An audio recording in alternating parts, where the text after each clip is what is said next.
Hola, ¿qué tal? Saludos a todas, a todos.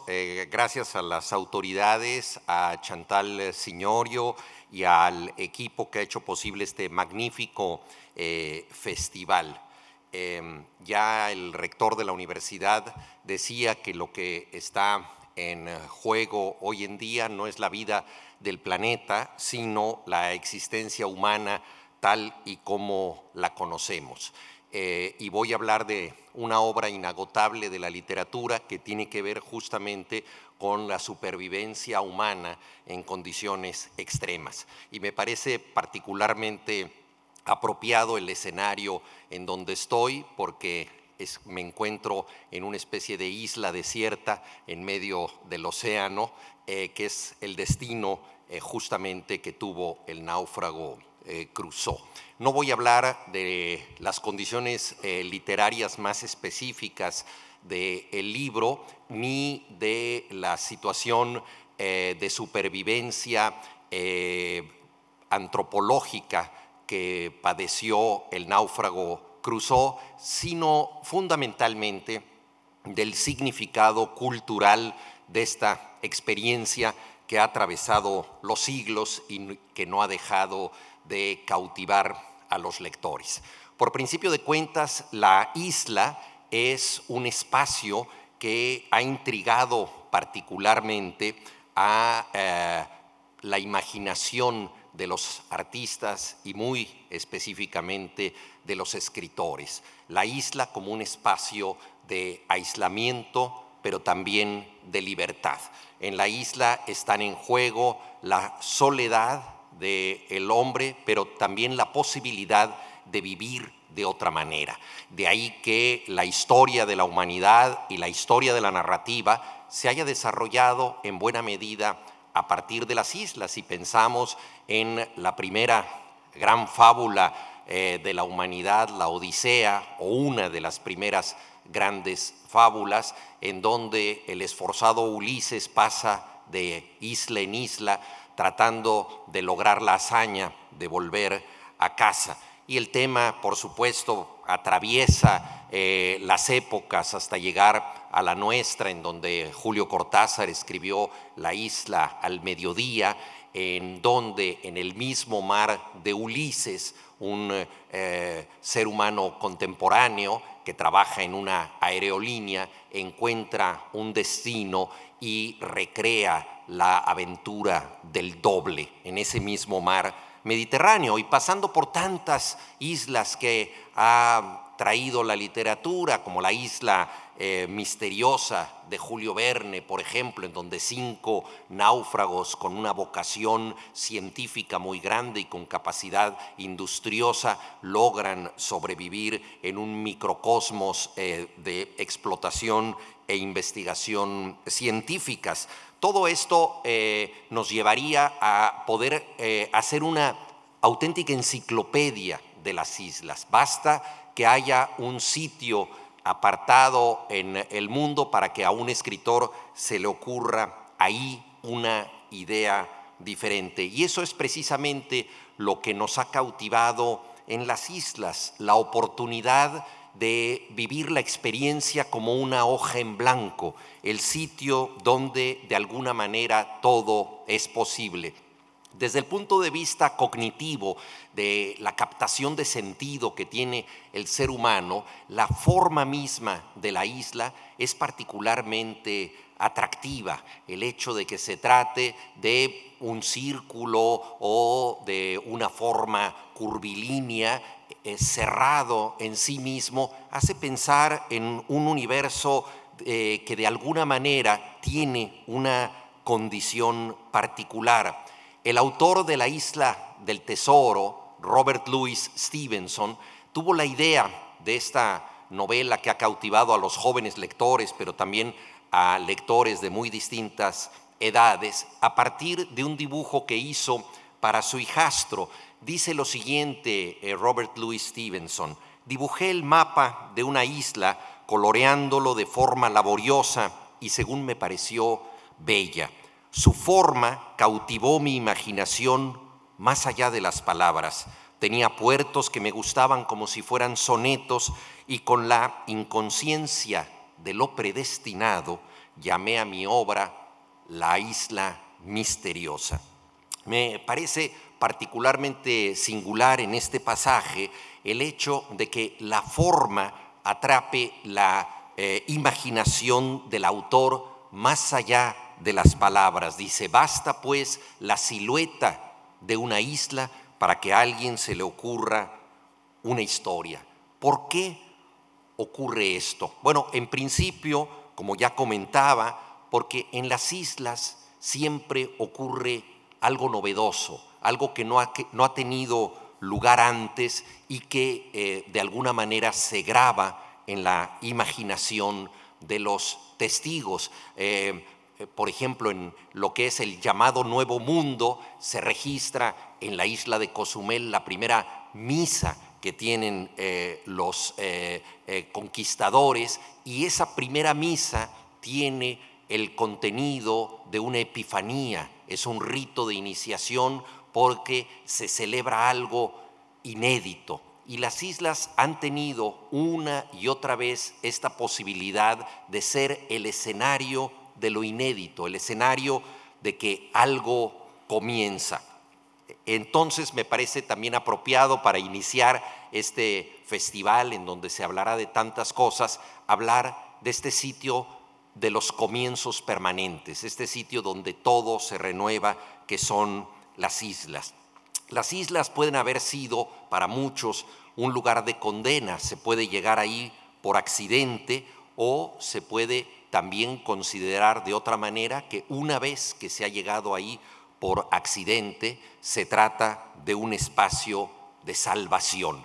Es decir, que hay una ambigüedad muy sugerente en las islas. En ocasiones no se quiere llegar a ellas, pero acceder a ese sitio representa lo más valioso que podemos tener en ese momento.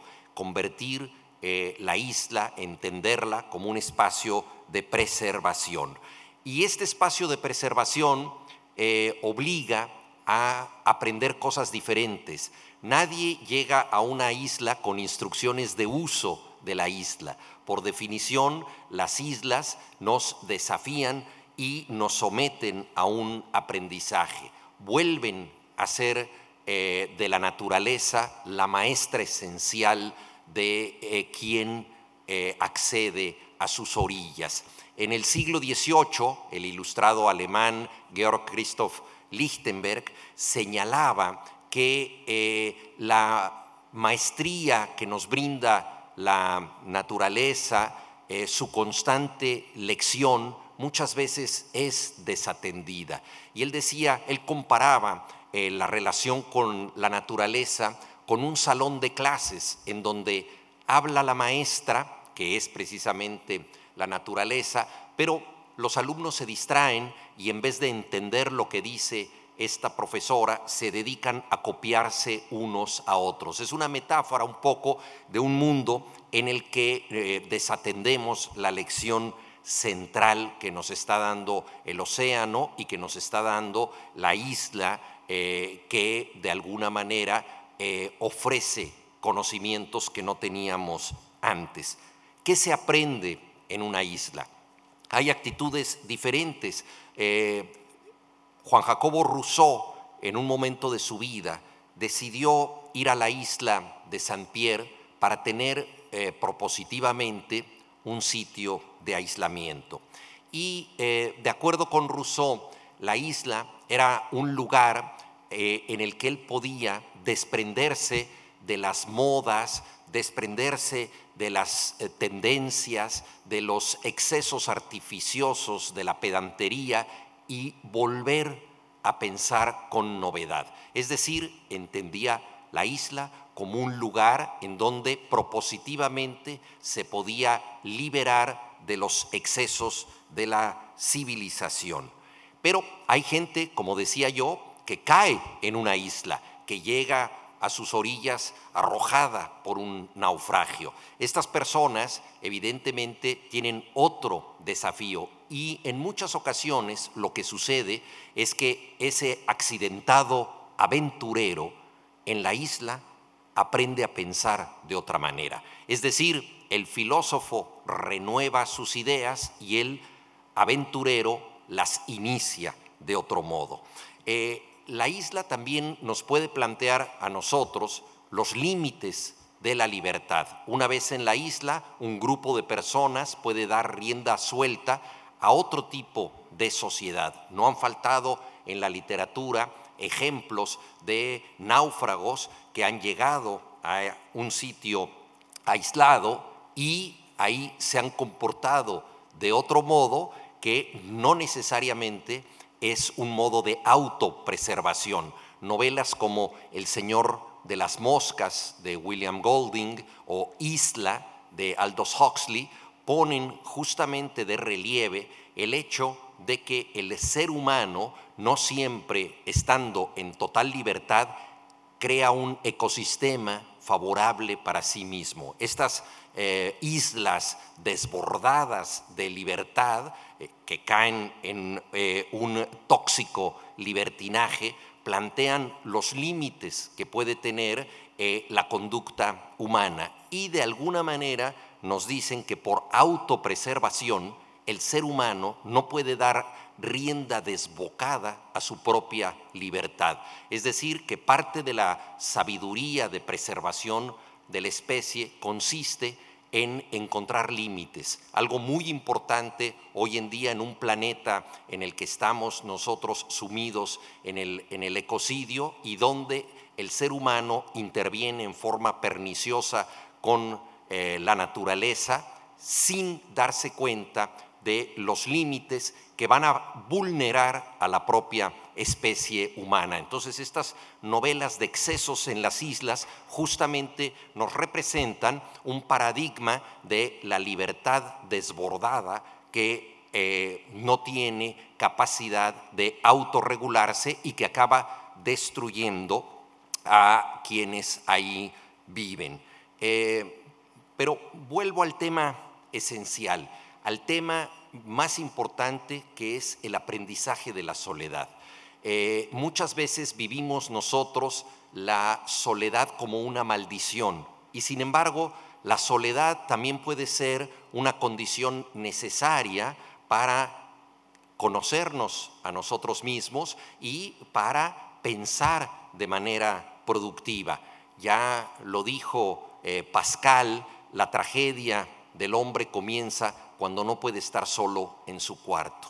Es decir, que el hombre que no se soporta a sí mismo tiene dentro de sí a su propio enemigo. Esto nos lleva a una situación muy interesante en las islas literarias y es que nadie naufraga sin llevarse a sí mismo a cuestas. Es decir, que aunque se trate de un náufrago solitario, lo más complejo es que se tiene que sobrellevar a sí mismo en la isla, tiene que combatir sus angustias, sus anhelos que lo están acuciando y le están exigiendo que algo diferente suceda, sus pesadillas, todo esto lo tiene que soportar y lo tiene que superar. Entonces el desafío de la soledad es básicamente el de que alguien pueda sobrellevarse a sí mismo. Y la naturaleza presenta novedades para realizar esta tarea que todos nosotros podemos enfrentar en distintas circunstancias, el enorme desafío de estar solo y ante una naturaleza que no necesariamente conocemos, van a tener que surgir nuevas reacciones de supervivencia. Entonces esto nos lleva a algo que me parece particularmente inquietante. Si la naturaleza es la respuesta, ¿cuál es la pregunta? Es decir, si estamos en una isla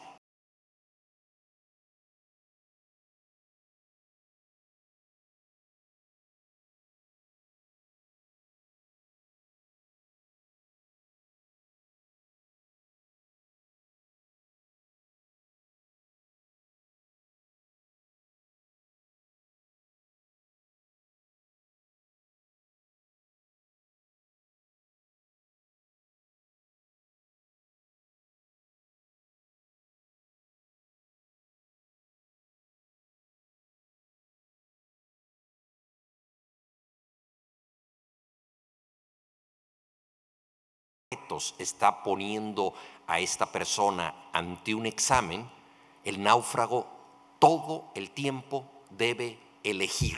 Es decir, que la isla en tanto hoja en blanco es un espacio predilecto de la elección individual.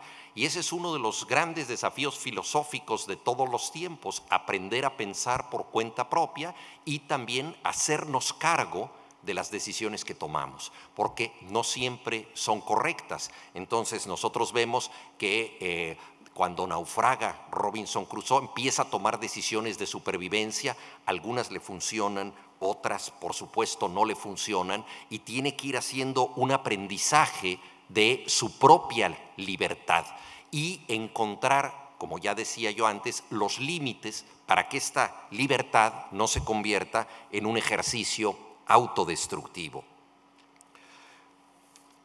Todas estas reflexiones pueden ser posibles gracias a la historia inmortal de Daniel Defoe y a un naufragio que ocurrió muy cerca de este sitio. De 1704 a 1709, Alexander Selkirk naufragó en la isla de Mazafuera, que también ha sido llamada Mazatierra o Isla de Perros, en el archipiélago Juan Fernández. Esta isla, por cierto, a partir de 1966 fue rebautizada como Alejandro Selkirk en honor de este náufrago. Estuvo ahí durante 4 años y 4 meses. Lo encontraron vestido con pieles de cabras, cantándole himnos de alabanzas a los animales que habitaban la isla en una especie de actitud franciscana de amor a este ecosistema que le había permitido sobrevivir, y en buena medida él dijo que se había librado de la locura porque contaba con una Biblia, es decir, que fue un libro el que le permitió sobrevivir consigo mismo, sostener este soliloquio que todos nosotros tenemos que sobrellevar. No siempre es fácil, y él pudo dialogar ¿con qué? Con un libro, espacio de la lectura, espacio de la salvación. Selkirk estaba en esta isla porque se había peleado con el capitán de su embarcación.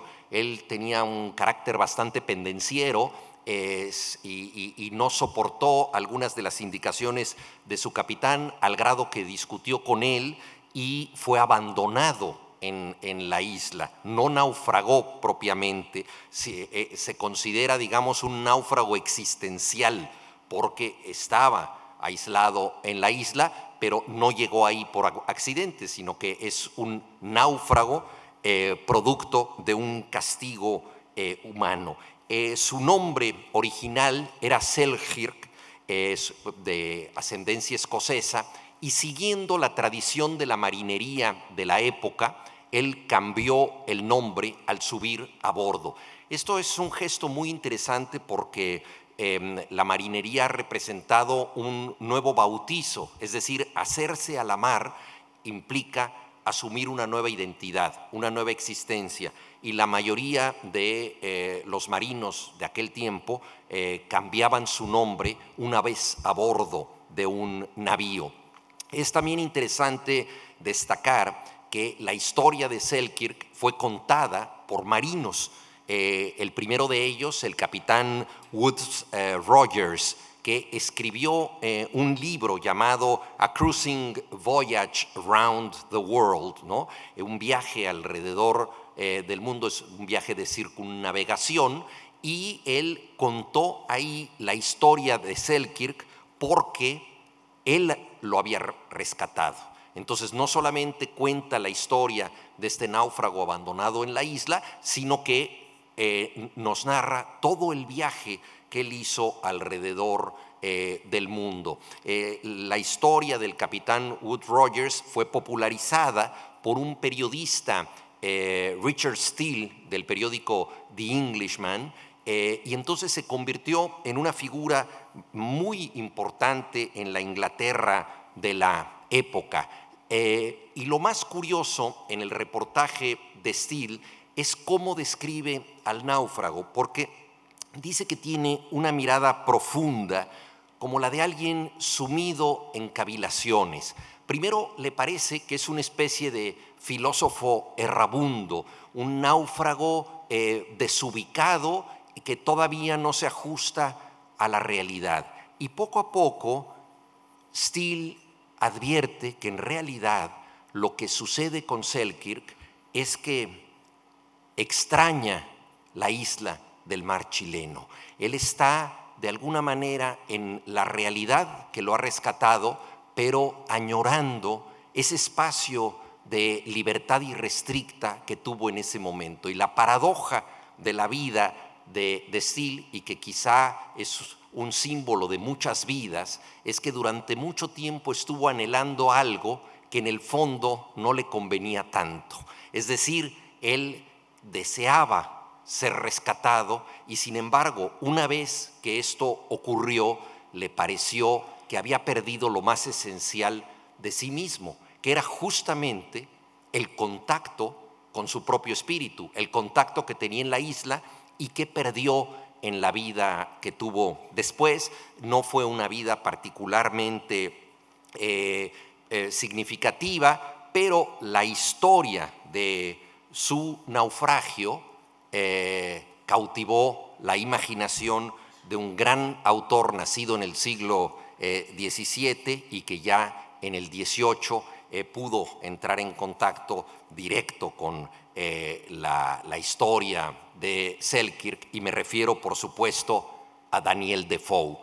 Al igual que el náufrago, el propio Defoe cambió su nombre, no lo cambió por hacerse a la marinería, sino para tener una vida diferente a la que había llevado su padre. Su verdadero apellido era Foe y él lo afrancesó de una manera un tanto pretenciosa. También empezó a usar una peluca y una espada para darse aires de señorío. Tenía un anillo que decía que había pertenecido a un famoso ministro presbiteriano que había sido decapitado por Cromwell. Es decir, había una historia dramática y trágica en ese anillo que él portaba. De modo que empezó desde muy joven Defoe a inventarse a sí mismo. Lo que menos quería era parecerse a su padre. Su padre era un metódico comerciante de carnes. Se dedicó toda su vida a la mercadería y tuvo una vida más o menos próspera. Llegó a tener una casa con 16 ventanas, lo cual era significativo porque en esa época se tenía que pagar impuesto por tener una ventana. Entonces era una casa, digámoslo así, próspera. Y el destino de Defoe fue diferente porque él se propuso no vivir en la regularidad, no vivir en la medianía, es decir, no vivir en la seguridad.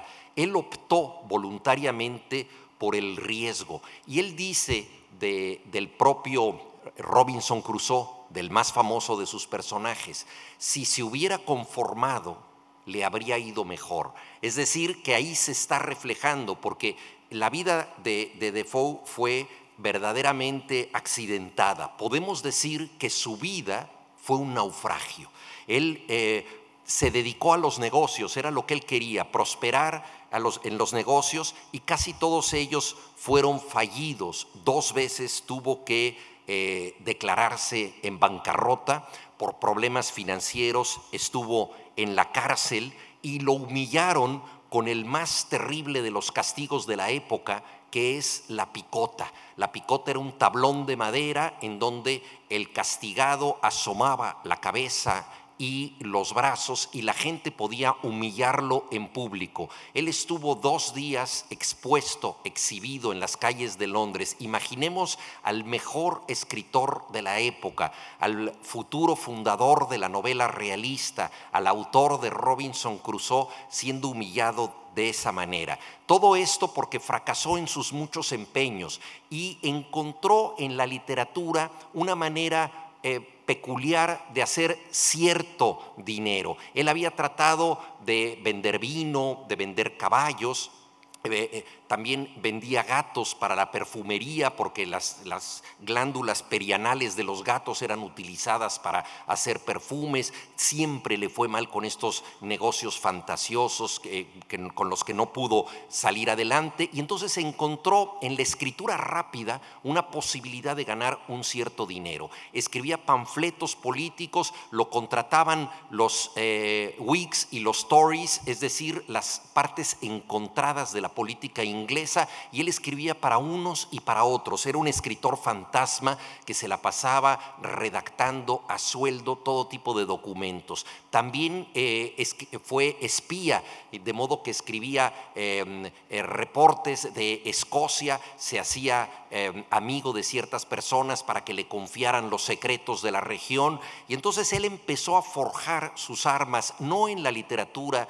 como tradicionalmente lo hacen otros autores, sino en una escritura usurera, una escritura hecha para ganar dinero que dejó miles y miles de páginas. Escribió también una crónica maravillosa de una epidemia en Londres que estuvo muy de moda ahora que sobrevivimos a la pandemia del coronavirus, que es el Diario del Año de la Peste, una peste que él vivió de niño y que muchos años después evocó en esta crónica. Pues bien, este hombre que naufragó en la vida, que estuvo 2 veces en la cárcel, que estuvo 2 veces en bancarrota, que fue exhibido en la picota, que tuvo 1000 negocios infructuosos, se enfrentó de pronto a la posibilidad de escribir de alguien muy parecido a él.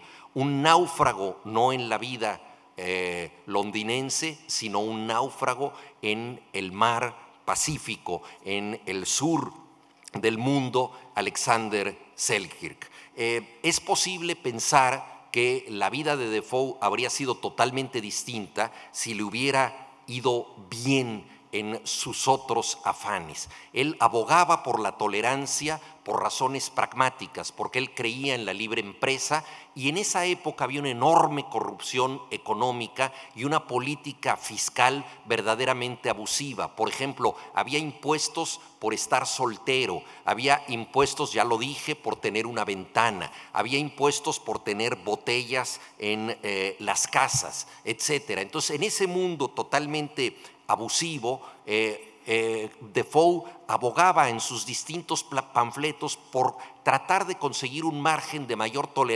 tolerancia y libertad para poder sobrevivir. Todo esto nos permite pensar que su historia del náufrago es en cierta forma una compensación o incluso una venganza ante los fracasos que tuvo en la vida diaria. Lo cierto es que a los 59 años, este autor, que carecía de toda reputación literaria, decidió escribir su obra maestra, que por supuesto él nunca supo que empezaba a escribir una obra maestra ni tuvo conciencia de ello, Robinson Crusoe. Esto ocurre en 1719, 11 años después del naufragio de Selkirk, basado en Selkirk, y con esto Robinson Crusoe no solamente escribe de un náufrago, sino que ese naufragio inaugura todo un género literario, que es el de la novela realista. Hasta entonces la novela estaba muy asociada a lo sobrenatural, a la fantasía, las historias de caballerías, las historias fantasiosas, el río de historias como Las Mil y Una Noches, por supuesto El Quijote, la novela renacentista, se apoyaban mucho en una imaginación desaforada. Y lo que hace este hombre que quiso ser un comerciante, que quiso triunfar en los negocios, es escribir una novela con la capacidad práctica y pragmática de quien lleva las cuentas de un negocio. Y es la primera vez en la historia de la literatura que la cronología se vuelve tan importante. El náufrago Crusoe empieza a llevar la cuenta minuciosa de los días. Normalmente en la literatura se hablaba de historias que tenían que ver con un pasado remoto o en un tiempo incierto, etc. Aquí la cuenta de los días ocurre conforme a un riguroso calendario. Además, escribe en un lenguaje llano, porque el que naufraga no es ningún intelectual, se trata de un marino que carece de otro lenguaje que el que le ha dado su oficio. Es un hombre pragmático en condiciones difíciles, lo cual parecía una limitación y se convirtió en una de las mayores virtudes del libro. ¿Por qué? Porque lo que nos plantea Rousseau es la historia de un hombre común ante un desafío absolutamente extraordinario. Cualquiera de nosotros puede de pronto enfrentarse ante un desafío que lo excede. Eso es lo que le pasa a Rousseau y a Crusoe.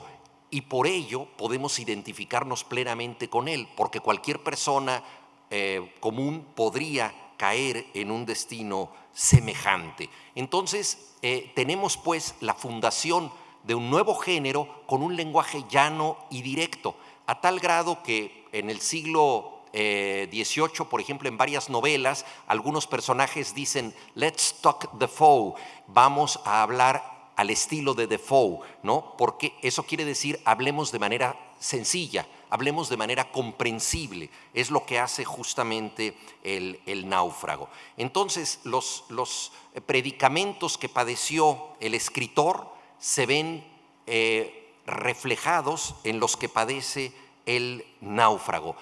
De manera muy interesante, Robinson Crusoe zarpa contra la voluntad de sus padres. A sus padres les parece terrible que él sea marino por los desafíos que comporta esta muy arriesgada profesión. Entonces ellos le dicen: no te vayas, te puedes morir, nadie sabe lo que hay al otro lado del mar. Él desobedece a sus padres y de una manera un tanto altanera. Entonces el bautizo del mar es simultáneamente una especie de castigo. Él, cuando naufraga, sabe que de algún modo está cumpliendo con el vaticinio oscuro que le habían dado sus padres. Si te vas al otro lado del mundo, algo terrible te va a suceder. Los desobedeció y efectivamente eso le ocurre.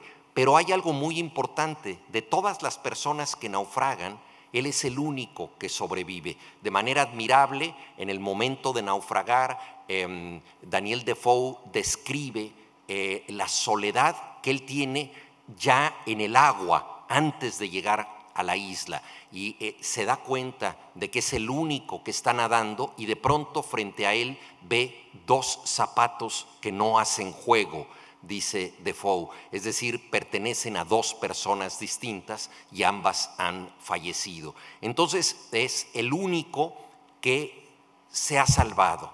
¿Por qué se trata de una víctima omitida? ¿Por qué es el único que puede sobrevivir? Entonces él piensa que ha sido señalado. La providencia lo ha escogido para que él pueda cambiar su vida. Entonces, la historia que él vive en la isla es la historia de una enmienda, es la historia de un arrepentimiento. Y esto también es muy importante en una época en que aparentemente, si nosotros vemos lo que sucede en las redes sociales, no hay reconsideración alguna sobre lo que hacemos, y donde pocas gentes rectifican y donde pocas gentes se arrepienten de lo que han dicho. El caso de Crusoe es el de un arrepentido que aprovecha este arrepentimiento para reeducarse, y este arrepentimiento dura mucho, a diferencia de Selkirk, que estuvo 4 años, 4 meses en la isla.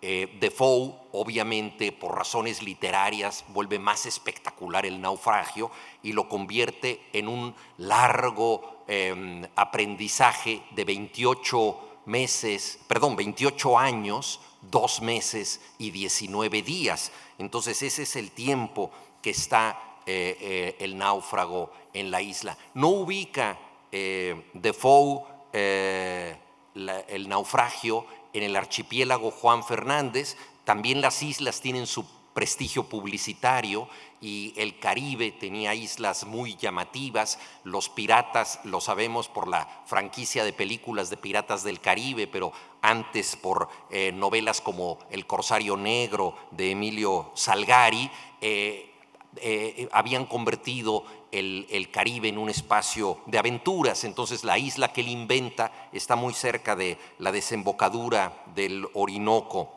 en Venezuela. ¿Qué es lo que sucede con la isla? Para Crusoe, la isla es un desafío moral. Ya lo dije, por el arrepentimiento que tiene de que ha caído ahí por su propia culpa, por haber desobedecido a sus padres. Hay también, desde luego, una proyección de lo que el propio Daniel Defoe pensaba de su propio padre. Como les dije a ustedes, él dice, si se hubiera conformado, su destino habría sido mejor. Eso dice del náufrago, pero también lo podría decir de su propia vida, que fue una especie de naufragio y de fracasos de todo tipo.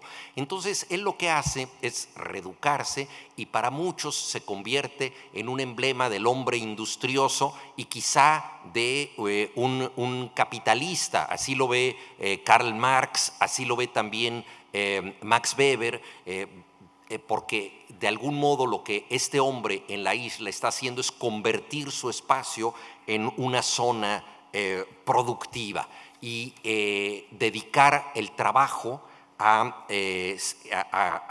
una salvación moral. Por ejemplo, hace muchos oficios que no necesariamente requerirían tanto tiempo. Durante 18 días, en esta cronología minuciosa que él lleva de sus afanes en la isla, él pule un trozo de madera, por ejemplo, 18 días trabajando en eso. Para él, trabajar es una forma de orar. Entonces se reeduca a través del trabajo, se convierte en un hombre industrioso, en un hombre productivo. Y sin embargo, estando en soledad, no deja de añorar a los demás. Por ejemplo, algunos detalles curiosos del náufrago son que tiene un sombrero y lo adorna con una pluma muy bonita que encontró en la isla.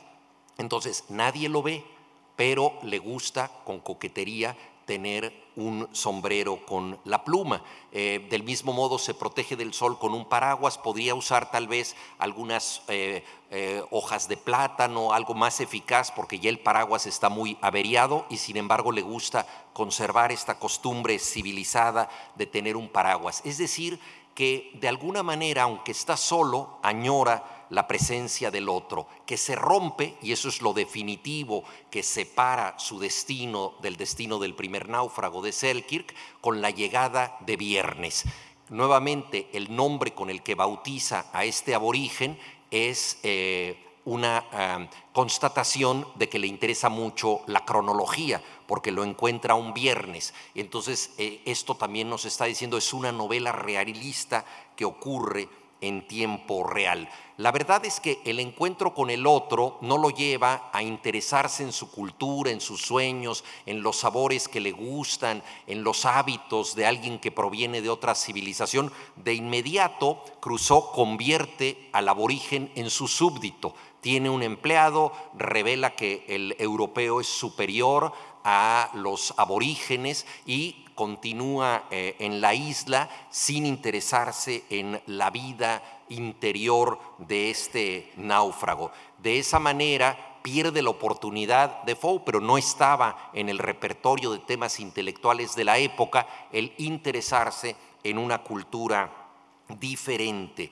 Octavio Paz dice, la crítica del progreso se llama etnología, es decir, la etnología tiene que ver con el interés por el otro para poder criticar lo propio. Este movimiento antropológico tan necesario para entender culturas diferentes, entonces no estaba en boga, de modo que Daniel Defoe no hace que su náufrago se interese mayormente en el aborigen, en el otro, que siempre es visto como un subordinado sin mayor relevancia.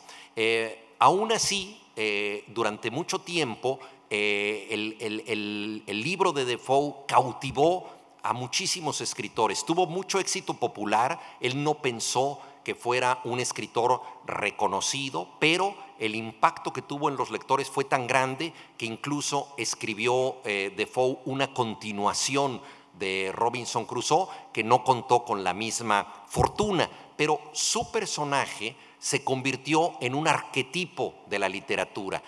Hay en la literatura ciertos personajes que han sido trabajados de muy distintas maneras. Pensemos, por ejemplo, en Fausto o en Don Juan, que han sido protagonistas de historias de múltiples autores. Lo mismo sucede con Crusoe, al grado de que se habla de las Robinsonadas, ¿no? De las muchas historias protagonizadas por el náufrago que llegan hasta nuestro tiempo. Por ejemplo, el escritor francés Michel Tournier escribió Viernes o Los limbos del Pacífico, en donde él sí le da importancia antropológica al aborigen que llega a la isla y que empieza este aborigen a educar al náufrago, al primer náufrago, es decir, a Crusoe, de modo que se revierte la historia en la novela de Michel Tournier. El premio Nobel Coetzee, el premio Nobel sudafricano, escribió un libro que se llama Foe, y ahí hace que una mujer aparezca en la isla, con lo cual cambia también la ecuación del comportamiento del náufrago. Y Ballard, un escritor de novelas que anticipan futuros, escribió de un naufragio al interior de una ciudad, porque el naufragio puede ocurrir en cualquier lado. Esta novela se llama La isla de cemento, y es una persona que cae en un triángulo de cemento dentro de una isla donde la vida transcurre aislada de ese océano impresionante que es la vida urbana, la vida procelosa de la urbe. Podemos decir que Robinson Crusoe es el personaje central de Defoe, pero al serlo es también el personaje que ha cautivado a muchos otros autores que quisieron repetir esto. El propio autor, como yo dije, no era consciente del alcance de su historia. En 1730, ya como a los 70 y tantos años, llegó a Londres, ya había publicado la novela y llegó huyendo nuevamente de sus acreedores a los que les debía dinero. Se hospedó en una pequeña pensión donde nadie podía localizarlo, la Ropemakers Alley, ¿no? Y murió un año después, sin saber que era un clásico. 150 años más tarde, en 1881, sus restos fueron exhumados en presencia de su tataranieta para construir un monumento en el que fueron enterrados de manera definitiva. Lo interesante es que este monumento fue pagado por niños, porque para entonces la historia de Robinson Crusoe se había convertido en un clásico de la literatura infantil. Se hicieron adaptaciones para los niños y ellos fueron los que mantuvieron a Daniel Defoe como un clásico vivo. Uno de los lectores infantiles de Defoe fue nada más y nada menos que Alexander von Humboldt, el famoso viajero. Él tenía un tutor en Berlín que era Campe, Joachim Heinrich Campe, y este tutor había hecho una adaptación infantil en alemán de Robinson Crusoe. Le dio el libro y de ese modo, por primera vez y para siempre, Alexander von Humboldt se interesó en otros mundos, se interesó en conocer islas posibles o continentes lejanos, y vino aquí a América y dejó algunos de los principales registros de la época sobre la vida y la sociedad, la geología, la vulcanología, muchos campos de conocimiento, pero todo eso surgió de haber leído la obra de Daniel Defoe. ¿Cuál es el impacto profundo, el impacto intelectual de este libro? No es casual que Juan Jacobo Rousseau, en su libro Emilio o de la educación, él crea un pupilo al que está educando, y el único libro que le da a leer es Robinson Crusoe, la historia del náufrago. ¿Por qué? Porque el filósofo considera que no hay mayor enseñanza que aprender a pensar por cuenta propia. Y ese es el gran desafío que nos plantean las islas desiertas. Tenemos que pensar por nuestra cuenta ante los límites y los predicamentos que nos brinda la libertad.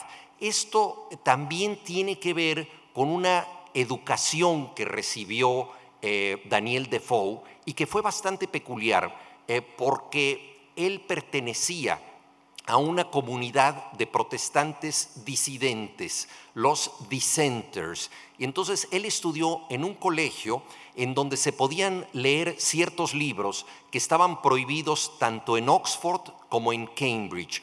Y uno de esos libros era, bueno, no uno, todos los libros escritos por John Locke. Una de las ideas más importantes de John Locke es la idea de la tabula rasa. Por eso había sido prohibido en Oxford y en Cambridge, porque la idea de la tabula rasa invita a desconfiar de las prenociones, a desconfiar de las ideas recibidas, a desconfiar de todo lo que no pasa por el tamiz de la propia reflexión. Es decir, el ser humano, de acuerdo con John Locke, debe hacer abstracción de todo y ver cada uno de los asuntos como si fuera una mesa despejada, en donde no hay nada, no hay ningún otro objeto y donde por primera vez él tiene que tomar una decisión. Esta idea era demasiado individualista, demasiado transgresora para los profesores de Oxford y de Cambridge, pero en cambio fue estudiada en la escuela donde estuvo Daniel Defoe, y esto lo impregnó de tal manera que él creó su propia tabula rasa, que no es otra que la isla desierta, la isla como hoja en blanco, donde el náufrago llega como una especie de Adán al revés. Si Adán es expulsado del paraíso, Crusoe llega a un paraíso tropical, pero ese paraíso es edificante, es formativo en la medida en que le presenta numerosos problemas y desafíos. Eso lo convierte a la isla en un territorio de entendimiento. Señalé que para muchos intérpretes, Marx, por ejemplo, la vida de Crusoe tiene que ver con el espíritu industrioso de un capitalista, pero la novela también se puede leer de otra manera. Por ejemplo, entre los restos del naufragio, él encuentra monedas. ¿De qué sirven las monedas en una isla desierta? Ahí todo cambia de valor, parte de la reeducación de la isla, y para eso sirve también el contacto con la ecología, es que las cosas a las que le damos valor en una sociedad donde existe el consumo no tienen el menor valor en la isla. Se pregunta el náufrago, ¿de qué me sirven las monedas en comparación con un cuchillo? ¿Qué más quisiera yo tener una herramienta que tener este dinero que no sirve para nada? Y lanza una arenga contra el dinero que ya ha perdido todo sentido. Y entonces se pregunta Crusoe ¿qué puede hacer él en la isla? La novela fue traducida famosamente en nuestra lengua por Julio Cortázar, el gran escritor argentino, pero esa edición mutiló muchísimas partes. Y hace apenas unos años se tradujo de manera completa por Enrique Eris, un escritor español que desgraciadamente murió bastante joven. En la versión de Enrique Eris se pregunta a sí mismo Robinson Crusoe: ¿había cumplido con mi parte? Dios me había librado, mas yo no le daba gloria. Es decir, si no había cumplido mi parte mostrando gratitud por la salvación, ¿cómo podía esperar una salvación aún mayor? Yo creo que aquí se cifra el sentido profundo de la novela y del desafío de la isla desierta. Él se da cuenta de que le debe gratitud a la isla. Se ha salvado, su condición es terrible, ha pasado por algo espantoso, pero no se puede quejar de su destino.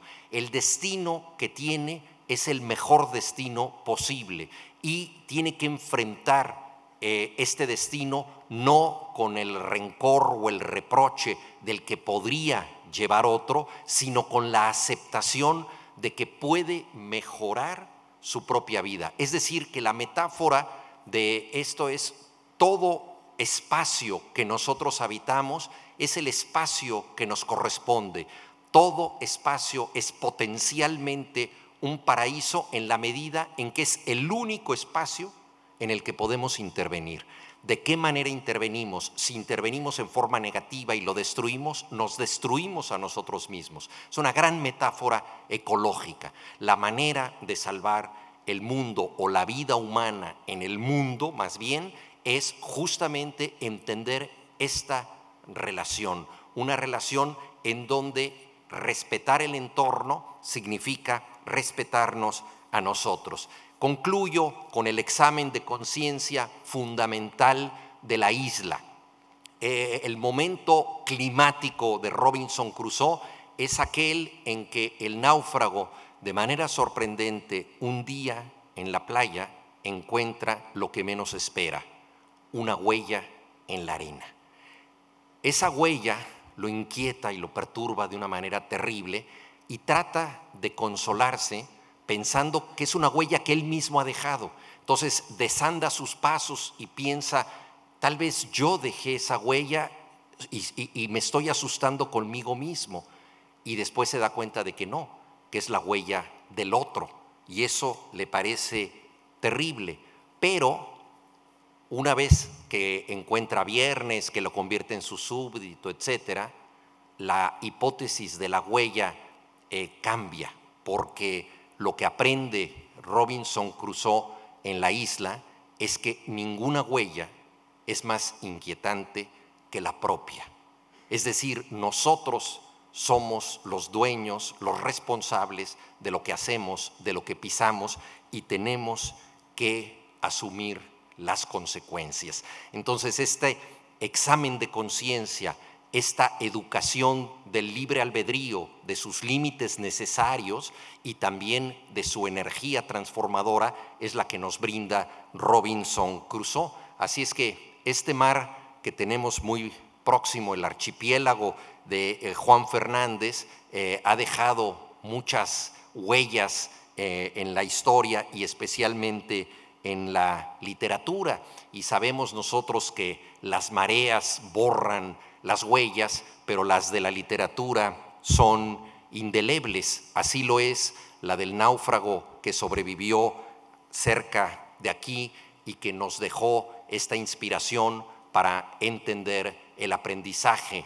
al que conduce la soledad y los desafíos que comporta la libertad. Muchas gracias.